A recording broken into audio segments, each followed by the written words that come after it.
She stood there, phone in hand, screaming into 911 like it was her personal hotline. Yes, officer, there's a man blocking the neighborhood driveway with a truck. He's refusing to move. I leaned against my pickup, calm as ever. Neighborhood driveway. I asked. You mean my driveway? Karen ignored me, waving at the end of my property as if she owned it. Yes, send someone quick, he looks aggressive. Her voice cracked with fake fear. I didn't even argue. I'd seen her type before, loud, entitled, always acting like the HOA gave her a crown. The funny part, my land wasn't even part of her HOA. 10 minutes later, the sirens arrived. 2 patrol cars pulled up, lights flashing, as neighbors peeked through blinds. Karen smirked, arms crossed. You're in trouble now, she hissed. One officer approached me. Sir, we got a call about a disturbance. Before he could finish, I pulled out my wallet and handed him a leather ID case. His eyes dropped, and froze. His tone changed instantly. Sir, you're military police. I gave a small nod. Active duty. I was just unloading my gear on my property when she called this circus. The officer turned toward Karen, who suddenly looked like she'd swallowed her tongue. Ma'am, he said flatly, this man isn't breaking any law. You, however, might be. False emergency report. Karen's face went pale. I didn't know. She stammered. Yeah, I said quietly, walking past her.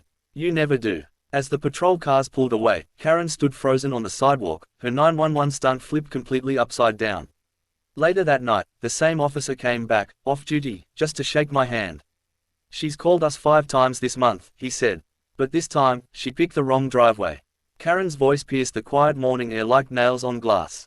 You can't block the HOA access road, she yelled, pointing at my pickup sitting halfway up my driveway. I didn't even look up.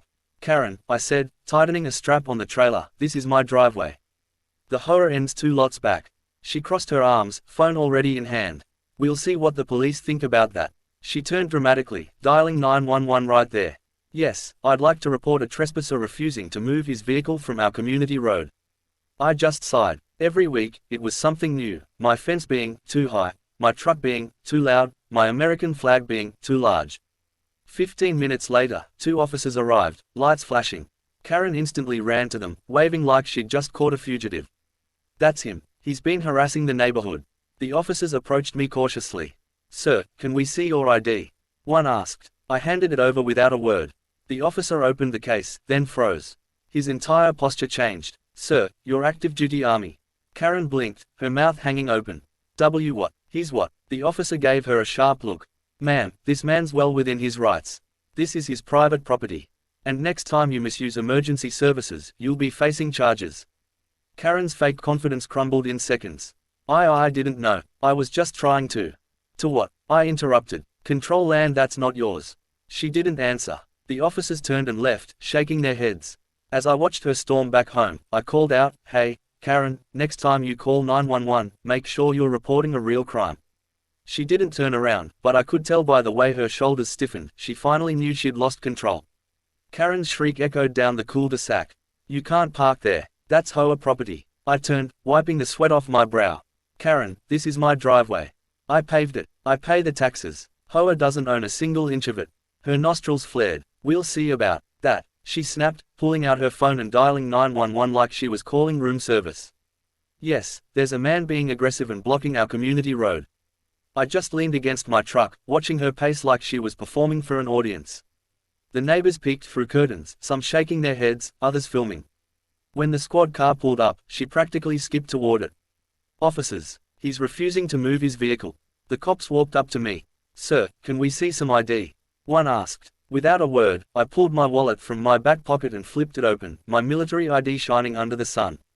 The officer blinked, then straightened up instantly.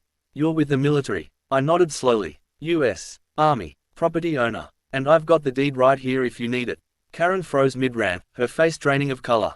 Wait, he's military. The officer turned toward her, expression cold. Ma'am, you filed a false report. That's a serious offense. This man hasn't done a thing wrong. Karen's phone slipped from her hand. I didn't know. Yeah, I said quietly, picking up my tool bag. That's always the problem, isn't it? The officers gave me a respectful nod before leaving. Karen just stood there on the curb, humiliated, silent, and finally realizing she couldn't bully her way through everything. And for the first time since I moved in, the street was quiet.